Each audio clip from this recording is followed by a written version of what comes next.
Good morning everyone, कैसे हैं आप सब लोग। मेरा नाम है राहुल और मैं दूंगा आपको Hindi grammar plus current affair plus math का प्रैक्टिस सेट। तो आज जो इसमें हिंदी ग्रामर के क्वेश्चन है, तो ये यूपी टेट अभी जो हुआ था ना, जो रद्द हो गया, उसके सारे क्वेश्चन मैंने ले लिए। जितने भी ग्रामर के थे 26 क्वेश्चन ग्रामर के थे, उसमें पैडागोजी थे, 26 ले लिए, ठीक है। अच्छा, मैंने ये एक फ़ोटो क्यों लगाया है, तो देखो मैं बीबीसी पे ना डॉक्यूमेंट्री देख रहा था, तो मुझे बड़ी अच्छी ये लाइन लगी। ये देख रहे हो, यहाँ साउथ कोरिया की है ये डॉक्यूमेंट्री। तो साउथ कोरिया में जब यूनिवर्सिटी के एग्ज़ाम होते हैं, तो बच्चे ना खाना खाने के अलावा वो सी स्टडीज़, मतलब वो लोग पढ़ते हैं आज सुबह 8 बजे से लेकर रात को 1 बजे तक, मतलब 8 से 1 पढ़ते हैं और बीच में केवल खाना खाने के लिए उठते हैं। तो सोच रहे हो, तो इन लोगों का रूटीन होता है ईट, स्टडी, स्लीप, केवल 3 चीज़। तो अगर ये आप भी फॉलो करोगे ना टाइट रूटीन, तो आप लोग भी जल्दी सक्सेस पाओगे। तो मेरा मानना है कि अच्छे से पढ़ना चाहिए हमें, ठीक है। तो यूपी टेट जो हुआ था उसके सारे क्वेश्चन मैं करा देता हूँ आपको, और आर ओ के कल करा दूंगा। इसी तरीके से जितने भी एग्जाम होंगे ना आपको हिंदी से रिलेटेड, वो सारे आपको करा दिया करूँ। कफन कहानी के लेखक कौन है? कफन, कफन, गोदान, गवन, और पूस की रात, और कौन सी है, मंगलसूत्र, अधूरा उपन्यास, और धनपत राय इनका रियल नेम, ठीक है। तो ये कौन है? प्रेमचंद।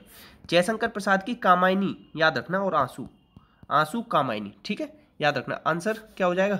बी, आंसर हो जाएगा बी। नेक्स्ट, उदित उदय गिर मंच पर रघुवर बल पतंग, बिकसे संत सरोज सब हर्षे लोच भृंग। अलंकार के प्रवर्तक कौन है? भामह, ठीक है। अलंकार का अर्थ क्या होता है? आभूषण, क्या होता है? आभूषण, ठीक, इतना याद रखना। अब इसमें कौन सा रूपक अलंकार है, जहां पे रूपक अलंकार में क्या होता है? अभेद आरोप। उपमा में क्या होता है? सासी से सर सम जैसा जैसे। उत्प्रेक्षा में क्या होता है? जन जानहूं मन मानहूं। विरोधाभास में तो मतलब एक दूसरे का विरोध करते हैं। आंसर हो जाएगा ए। अच्छा, रूपक का एक और आपको एग्जांपल दूं, चंद्र खिलौना।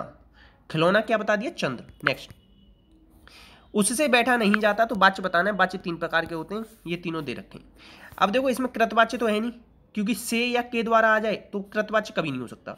अगर इसमें सकर्मक क्रिया होगी तो ये कर्मवाच्य होगा, अकर्मक होगी अकर्मक, तो भाववाच्य होगा। अब इसमें कर्म तो है ही नहीं, तो इसीलिए क्या है? भाववाच्य।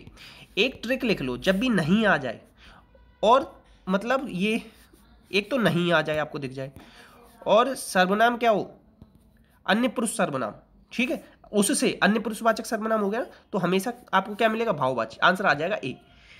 नेक्स्ट, राम धीरे धीरे पढ़ता है। अव्यय बताना है। अव्यय को और क्या कहते हैं? अबेकारी, ठीक है। अभिकारी अव्यय कितने प्रकार के होते हैं? 4।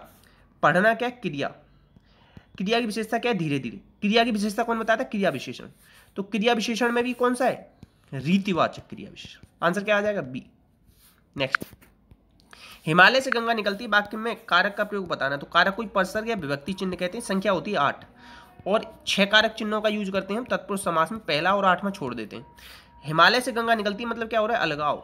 अलगाव हो, कंपेयर हो, शुरुआत हो, घृणा हो, तो इन सब में क्या आता है? अपादान, ठीक।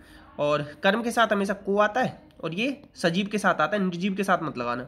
करण के साथ से आता है, मगर जुड़ाव के सेंस में, जैसे मैं पेन से लिखता हूँ, ठीक है। आंसर क्या आ जाएगा? बी। ऐसे सोचो, मैं यूट्यूब के माध्यम से आपसे जुड़ता हूँ, ऐसे भी देख लो, उसमें भी क्या हो जाएगा? करण। यूट्यूब माध्यम हो गया ना आपसे जुड़ने का। नेक्स्ट, अब देखो वह खेल रहा है किस प्रकार की क्रिया है? तो क्रिया देखो कर्म के आधार पर 2 प्रकार की होती है, सकर्मक, अकर्मक। अब देखो ये क्वेश्चन बहुत सारे लोग गलत करके आए हैं। अब देखो खेलना क्या है? कुछ तो खेल ही रहा होगा। अब आप एक क्वेश्चन कर लिया करो हमेशा करता से, क्या खेल रहा है, तो आंसर आ जाएगा ना, क्रिकेट खेल रहा है, फुटबॉल खेल रहा है, कुछ ना कुछ खेल रहा हो, तो आंसर क्या आ जाएगा? सकर्मक क्रिया। आंसर क्या आ जाएगा? सी। आंसर क्या है इसका? सी। नेक्स्ट, चमचमा, देखो इतना मत पढ़ो, पूरा पढ़ने की जरूरत नहीं। जन जानहूं मन मानहूं, सीधे आपको दिख जाएगा उत्प्रेक्षा अलंकार, ठीक है। नेक्स्ट, सूरज का 7वां घोड़ा, गुनाहों का देवता, या तो ये या ये, इनमें से कोई भी एक जानते होगे ना, तो आंसर लगा दोगे। धर्मवीर भारती की है। किसकी? धर्मवीर भारती। सूरज के ऊपर घोड़ा लेके कोई चला गया तो कौन? वीर लोग ही तो होगा, ऐसे याद कर लो। नेक्स्ट, ब का उच्चारण स्थान बताना है, तो दंतोष्ठ, ठीक है। अब देखो कंठ तालव्य, एक होता है कंठ ओष्ठ, ये 3 बहुत पूछे जाते हैं। कंठ ओष्ठ, कंठ ओष्ठ कौन सा होता है? ओ और औ, और कंठ तालव्य क्या होता है? ए और आई, ठीक है। आंसर क्या आ जाएगा? ए। अच्छा, कंठ वर्ण कौन से होते हैं? क वर्ग, और साथ में क्या होता है? अ, आ और ह, ठीक है। और तालु केवल पूछ ले तो कौन कौन से होते हैं? च वर्ग, और य, श, ई, ये सब याद रख। आंसर क्या है इसका? ए। नेक्स्ट, अग्नि का विशेषण बताएं तो विशेषण की कितनी अवस्था होती है? 3, मूलावस्था, उत्तरावस्था, उत्तमावस्था। तो होता कितने प्रकार का? 4। कौन कौन सा होता है? संख्यावाचक, गुणवाचक, परिमाण और सार्वनामिक। अग्नि का हो जाएगा आग्नेय, आंसर आ जाएगा बी। अच्छा, आग को और क्या कहते हैं? हुताशन भी कहते हैं। क्या कहते हैं? हुताशन। ये पर्यायवाची हो जाएगा। ये क्या है इसका विशेषण? बी। नेक्स्ट, तेजाब में कौन सी संज्ञा है? तो संज्ञा देखो लिंग की पहचान संज्ञा से होती है, ये याद रखो पहले तो, ठीक है। और क्या याद रखो? अर्थ के आधार पर संज्ञा कितने प्रकार की? तो 5। अर्थ को छोड़ के बाकी और किसी आधार पर पूछ लेना तो 3 बता के आना, इतना याद रख लो। तेजाब क्या है? द्रव्य। क्या है? द्रव्य। भाववाचक संज्ञा 5 प्रकार से बनती है, ये भी याद रखना, ये क्वेश्चन डायरेक्ट पूछा जाता है। व्यक्तिवाचक संज्ञा सदैव एक वचन में होती है, ये क्वेश्चन डायरेक्ट आता है। द्रव्यवाचक संज्ञा भी एक वचन में होती है, ये भी आता है। आंसर क्या है इसका? सी। नेक्स्ट, नाव जल में तैरती है, कारक बताना। तो मैं, अधिकरण मैं पेपर, अधिकरण के साथ क्या आता है? मैं पेपर। संबंध के साथ क्या आता है? काकी के राधी दे। संप्रदान के साथ केली, मगर ये दान के सेंस में भी यही आता है, ठीक है। नेक्स्ट, अब देखो महेंद्र की संधि पूछा तो महाधन इंद्र, महाधन इंद्र। अच्छा, एक मात्रा आती है तो कौन सी संधि? इसमें संधि का नाम बताना। ये गुण संधि है या नहीं, इतना बता देना बस। नेक्स्ट, ये कह रहा है सबा शेर को सबा शेर, तो एक से बढ़कर दूसरा। लोकोक्ति क्या होती है? पूर्ण वाक्य, ये भी याद रखेंगे आप। जैसे मुहावरा वाक्यांश होता है ना, ये पूर्ण वाक्य होती है। नेक्स्ट, नेक्स्ट, खाने की इच्छा मतलब बुभुक्षा। आंसर क्या आ जाएगा? बी। और अगर ये पूछ लेता ना खाने का इच्छुक, तो बुभुक्षु होता वो। खाने की इच्छा तो बुभुक्षा होती है, खाने का इच्छुक बुभुक्षु, ठीक है। प्रवर का विलोम क्या होगा? अबर। अंतिम का प्रारंभ या शुरुआत, ठीक है। नेक्स्ट, सुखी प्रिया को जो मैं ना देखूं तो मैं कैसे काटूं, अंधेरी रहती है। तो देखो कोई अगर सुखी है तो सुखी कौन है? आजकल अमीरी लोग हैं, गरीब आदमी को कहाँ सुख है? आंसर आ जाएगा बी, ऐसे याद रख लो। नेक्स्ट, जूठन। पुराने जमाने में जूठन उठाने का काम कौन करता था? इस तरीके से थोड़ा सा याद रख, मतलब ऐसा नहीं कोई अपने दिल पे मत ले जाना, बस याद करने का तरीका बता रहा हूँ। तो ओम प्रकाश वाल्मीकि। अच्छा, वाल्मीकि इस तरीके से शुद्ध लिखते हैं, इसमें भी अशुद्ध लिख रहा है, ठीक है, ये भी देख लेना। ये वाल्मीकि कैसे शुद्ध लिखा जाता है, बहुत बार आता है शुद्ध अशुद्ध में।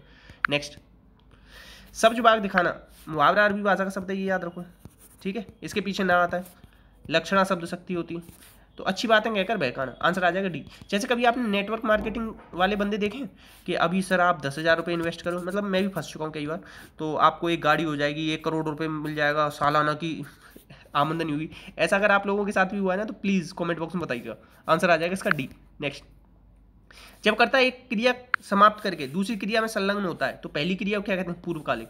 जैसे मैं यूट्यूब वीडियो बनाकर पढ़ने बैठता हूँ, पहले क्या किया? यूट्यूब वीडियो बना दी, फिर पढ़ने बैठा, तो मतलब एक कार्य करके दूसरा कार्य स्टार्ट किया। नाम धातु क्या होती है? नाम बोधक या नाम धातु, याद रखो। जहाँ संज्ञा सर्वनाम से क्या बनती है? जैसे चलो छोड़ो, अभी दिमाग में नहीं आ रहा, बाद में बता दूंगा। आंसर क्या है इसका? सी। सी याद रखो। ऐसे समझो, हत्याना, बत्याना, लत्याना, ये सब क्या आती है? नाम धातु के लिए आती है, ठीक है। नेक्स्ट देखो, इसमें फिर आ गया जन जानो मन मानो, डायरेक्ट क्या लगाओ? उत्प्रेक्षा, ठीक है। आंसर क्या आ जाएगा? ए। नेक्स्ट, घर पहाड़ नदी संज्ञा के भेद है, तो ये क्या है? जाति है। क्या है? जाति। अगर नदी में मैं कह दूं गंगा, तो क्या हो जाएगी? व्यक्तिवाचक। गंगा की एक ना बहुत ज़्यादा ये पूछी जाती, ट्रिब्यूटरी कौन सी? तो गंडक, और ये लेफ्ट बैंक ट्रिब्यूटरी है, ये भी याद रखना, ट्रिब्यूटरी। नेक्स्ट, उससे कुछ नहीं खाया गया, तो सर्वनाम का बोध बताना। सर्वनाम के भेद 6 हैं, सर्वनाम की संख्या 11 है। संख्या कैसे? मैं, तू, आप, ये सब। और भेद कैसे? पुरुषवाचक, निश्चयवाचक, अनिश्चय, संबंधवाचक, प्रश्नवाचक, निजवाचक, इस तरीके से, ठीक है। उसने मतलब क्या होगा? कुछ नहीं खाया। कुछ क्या हो जाएगा इसमें? कुछ हो जाएगा निश्चयवाचक। ये अगर ये पूछा है कुछ, तो ये क्या हो जाएगा? अनिश्चयवाचक। उसने तो क्या हो जाएगा? अन्य पुरुष। क्या हो जाएगा? अन्य पुरुष। तो इसमें पुरुष तो कहीं दे ही नहीं रखा, तो ये तो पूछ नहीं जा सकता। कुछ पूछ रहा है तो अनिश्चयवाचक। आंसर क्या आ जाएगा? डी। नेक्स्ट, आपका तत्सम क्या होगा? ये एक सिंगल एक क्वेश्चन था जो मेरा गलत हुआ है, मतलब मेरे से मैं क्या कर आया था इसका ये वाला, जबकि आपका तत्सम क्या होगा? आत्मा या आत्म। क्या होगा? आत्म। अच्छा, आत्मजा किसका होता है? पुत्री का पर्यायवाची होता है आत्मजा। आत्मज किसका होता है? पुत्र का। तो ये वाला क्वेश्चन याद रखना, ये बहुत ही अच्छा क्वेश्चन लगा मुझे, और मेरे से गलती हुई है तो आप लोग गलती मत करना। आंसर है सी। नेक्स्ट है बौना का तत्सम क्या होगा? बामन। क्या होगा? बामन। आंसर आ जाएगा सी।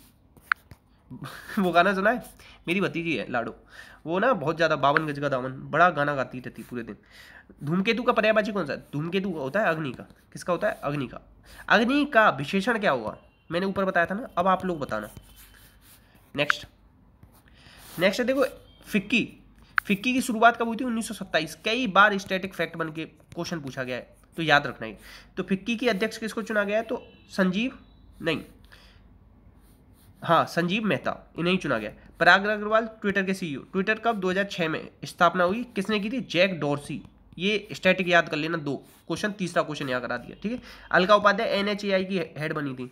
NHAI national highway authority of India, याद रखना। आंसर क्या आ जाएगा इसका? संजीव मेहता। नेक्स्ट, अभी देखो दर्दनाक मौत के लिए इच्छा मृत्यु किसने मंजूर करी है? स्विट्जरलैंड। किसने करी है? स्विट्जरलैंड। आंसर आ जाएगा डी। अच्छा, वर्ल्ड फूड प्रोग्राम, इसका हेडक्वार्टर कहाँ है? इटली में। ये याद रख लेना, अच्छा रहेगा क्वेश्चन, अच्छा क्वेश्चन, ठीक है। तो ये स्विट्जरलैंड है, आंसर है डी। नेक्स्ट, अभी देखो भारत की पहली महिला मनोचिकित्सक का निधन हुआ, तो उनका नाम क्या है? देखो अब ये फिर स्टैटिक क्वेश्चन बन गया, अभी करंट का क्वेश्चन नहीं रहेगा। तो इनका नाम है शारदा मेनन। अगर ये पूछ ले कि पहली महिला कार्डियोलॉजिस्ट कौन थी? एस पद्मावती। पहली महिला कमेंटेटर कौन थी? तो चंद्रा नायडू। सबसे ज़्यादा उम्र में पढ़ाई करने वाली कौन थी? तो भागीरथी अम्मा, 105 साल की उम्र तक पढ़ाई करी इन्होंने, एग्जाम क्लियर किए। अब देखो ये इसमें ना 4 आपको स्टैटिक क्वेश्चन मिल गए, ठीक है। तो याद रखना आंसर क्या है इसका? सी। नेक्स्ट, अभी देखो अंतर्राष्ट्रीय नागरिक उड्डयन दिवस कब मनाया गया? 7 दिसंबर। और देखो कल ना अपने जो CDS हैं बिपिन रावत जी, उनका प्लेन क्रैश हो गया, उसमें उनकी मृत्यु हो गई। तो उसके लिए ना हम लोगों की तरफ से भावहीन श्रद्धांजलि। तो आंसर क्या है इसका? ए।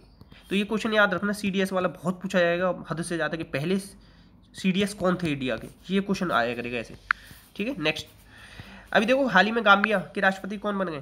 तो गाम्बिया के कौन बने? अडामा बैरो, ठीक है। आंसर आ जाएगा ए। अभी देखो जर्मन के चांसलर कौन बने थे? ओलाफ स्कोल्फ। ये क्वेश्चन बहुत ज़्यादा स्टैटिक बन के आएगा कि, और करंट भी बन के आएगा, बहुत ज़्यादा पूछा जाएगा ये, ठीक है। आंसर है ए। नेक्स्ट, अभी देखो 10 विकेट लेने वाले तीसरे गेंदबाज, क्वेश्चन नंबर 1 मानना इसे, और इसका होमवर्क में जवाब देना। मैंने बहुत ज़्यादा फोकस करके पढ़ाया था ये क्वेश्चन, और ये बताना इंडियन कौन है जिन्होंने 10 विकेट लिए, वो उनका नाम भी बताया था मैंने आपको, ठीक है। नेक्स्ट, मैथ के क्वेश्चन है। देखो P एक अभाज्य संख्या है, P² + 3 भी एक अभाज्य संख्या है, तो P द्वारा ग्रहण की जाने वाली संख्या बतानी है। तो ऐसे क्वेश्चन में कुछ मत करना, ऑप्शन में से एक संख्या उठाओ। ये देखो ये और ये अभाज्य संख्या है, एक अभाज्य संख्या होती नहीं है, ठीक है, ये याद रखना। कैन नॉट डिटरमाइन अभी छोड़ के चलो। अब 3 और 2 में से पहले 3 उठाओ, तो 3 का स्क्वायर 9 + 3 12, तो 12 अभाज्य संख्या आई नहीं आई। अब 2 उठाओ, 2 दूनी 4 + 3 7, तो 7 भी अभाज्य संख्या और 2 भी है। तो आंसर क्या आ जाएगा इसका? बी। P की जगह कौन सी संख्या रखी जा सकती है? 2। नेक्स्ट, अभी देखो ये कह रहा है x और y के अनुपात में 2 पूर्ण संख्याएं, मतलब 1:2 मान लो, या छोड़ो ये मान लो 3:4, और z उनका HCF है। z मान लो कोई z मान लो 5, ठीक है। तो उन संख्याओं का LCM क्या होगा? तो इस तरीके से अगर कोई पूछे ना, तो केवल इन तीनों का गुणा कर दिया जाता है। तो आंसर क्या आ जाएगा इसका? x, y, z, c। मतलब 2 अनुपात में संख्या दे रखी हो और उसका HCF दे रखा हो, तो इन तीनों का गुणा कर देना, LCM निकल आएगा। नेक्स्ट, अब ये कह रहा है कि प्रथम 25 प्राकृतिक संख्या कहाँ से स्टार्ट होती है? 1 से। आप कोई भी चीज़ 1 से गिनना शुरू करते हो, 0 से क्या स्टार्ट होता है? होल नंबर, याद रखना, ठीक है। तो आंसर इसका देखो प्रथम 25, तो 25 × 26/2, तो ये कितनी बार कटेगा? 13 बार। तो अब कौन सा गुणनखंड हो सकता है इन 4 में से? तो देखो 24 तो हो नहीं सकता, 12 हो नहीं सकता, क्यों कटेगा ही नहीं। अब देखो 13 डायरेक्ट कट जाएगा, 13 से 13, आंसर आ जाएगा सी। आप सोचोगे 26 क्यों नहीं हो सकता? देखो इसमें 26 रखो नहीं, 13 दूनी 26, फिर 2 से 25 नहीं कटेगा, तो आंसर क्या आ जाएगा इसका? सी आ जाएगा। नेक्स्ट है, देखो ये कह रहा है x + y का मान दे रखा है 11, x² + y² ये दे रखा है, q का मान बताना है। देखो मान के देखो 11 किस किस का जोड़ हो सकता है? 6 और 5 का हो सकता है, 7 और 4 का हो सकता है। 6 और 5 मान के देखो, 6 और 5 11, 6 × 36, 5 × 25, 6 और 5 11, हाँ चलो 3 2 5 और 1 6, 61 आ रहा है, तो ये तो होगा नहीं, तो मतलब थोड़ा बड़ा रखना पड़ेगा हमें, ठीक है। तो 7 + 4 रखो, 7 से 3 49, 4 चौक 16, आंसर क्या आ जाएगा? 65 आ रहा है। तो अब 7 का क्यों क्या होता है? 343, 4 का क्या होता है? 64, 4 3 7, 6 4 10, ये आ जाएगा आंसर। आंसर क्या आ जाएगा इसका? ये ऐसे रख के देख लेना। नेक्स्ट, अब ये कह रहा है कि 79507 का मूल इतना है, तो इनके मूल बताने, इन तीनों के मूल। तो देखो यहाँ 3 के बाद पॉइंट है, यहाँ 6 के बाद है, यहाँ 9 के बाद है। तो देखो पहले तो 43 लिख लो, ठीक है, कितने के बाद है? 3 के बाद, और यहाँ 3 लिख रहा है तो 1 के बाद पॉइंट लगेगा। यहाँ 6 है, 3 के बाद 6/3 मतलब 2 के बाद पॉइंट लगेगा, मतलब ऐसे देखो 0.43। यहाँ 9 के बाद है तो 3 के बाद लगेगा 0.043, तो 3 7 7 4 क्या आ जाएगा? ये आंसर आ जाएगा, ठीक है। ये पॉइंट तो लगेगा ही नहीं, ये यहाँ पे आंसर आ जाएगा डी। नेक्स्ट है, ये कह रहा है ABC का अनुपात, ABC का योग दे रखा है 79, A अनुपात बी कितना दे रखा है 4:7। ठीक है, बी और सी कितना दे रखा है, बी और सी दे रखा है 4:5। ये पूछ रहा है कि बी का मान बताओ। तो देखो ए बी सी तीनों के निकालो। ए का क्या हुआ, सीधे गुणा करो 16। बी का क्या होता है, इन दोनों का गुणा करो 7 चौका 28। सी का क्या होता है, इन दोनों का गुणा करो, ये क्या हुआ 35। इन तीनों का जोड़ ही क्या बनना है 79 तो बी का मान क्या आ जाएगा 28। अगर देखो इसका मान 79 ने दे के क्या दे रखा होता और कुछ दे रखा होता, तो उससे जैसे x दे रखा होता तो इन तीनों का भाग लगाते 79 आ रहा है, गुणा क्या कर देते 28, ऐसे निकालते फिर उसे। आंसर क्या आ जाएगा इसका बी। नेक्स्ट, अब देखो 60 वर्ष की आयु में सेवानिवृत्त हुआ है कोई, उसने अपनी सेवानिवृत्ति आयु के 3/5 वर्ष से बाकी, एक सेकंड दोबारा बताता हूँ। एक व्यक्ति 60 वर्ष की आयु में सेवानिवृत्त हुआ, 60 वर्ष की आयु में सेवानिवृत्त हो गया, मतलब 5 की वैल्यू कितनी देर की 60, तो 12, ठीक है। उसने अपनी सेवानिवृत्ति आयु के इतने बाकी हैं, कितने बाकी हैं 3/5, तो मतलब उसने अपनी नौकरी कब शुरू करी थी 2/5, तो 2 की वैल्यू क्या आ जाएगी 24, 12 दूनी 24, ऐसे निकाल लेना। नेक्स्ट क्वेश्चन है आपका, देखो किसी वृत्त की एक चाप की लंबाई दे रखी 5/9, वृत्त की पूरी चाप क्या होती है 360, तो 9 की वैल्यू क्या दे रखी है 360, 9 चौक 36, तो 5 की वैल्यू क्या आ जाएगी 5 चौक 20, कितना कोण बनाएगा 20 डिग्री का। नेक्स्ट है, ये कह रहा है कि 9 से कौन सी विभाज्य है, तो एक काम करना 7 और 2 9, 8 और 1 9, 4 3 7 और 2 9, ये पूरा कट रहा है तो 9 से विभाज्य, 6 और 2 8 और 1 9, 8 और 1 9, और 5 और 4 9, 6 और 2 8, ये नहीं कट रहा। ठीक, कौन सा विभाज्य नहीं है, तो यही विभाज्य नहीं है, बाकी ये अगला तो हो ही जाएगा, जब 3 में से एक ही आएगा ना विभाज्य नहीं, आंसर आ जाएगा बी। तो ये कटेगा 8 और 1 9, 7 और 2 9, 6 और 2 8 और 1 9, 5 6 7 8 9 7 और 2 9, ठीक है, आंसर क्या आ जाएगा इसका बी। इतने क्वेश्चन थे, प्लीज़ शेयर कीजिएगा, सपोर्ट कीजिएगा, वीडियो अच्छी लगी तो लाइक कीजिएगा। इसी के साथ अपना ध्यान रखना। जय हिंद, जय भारत।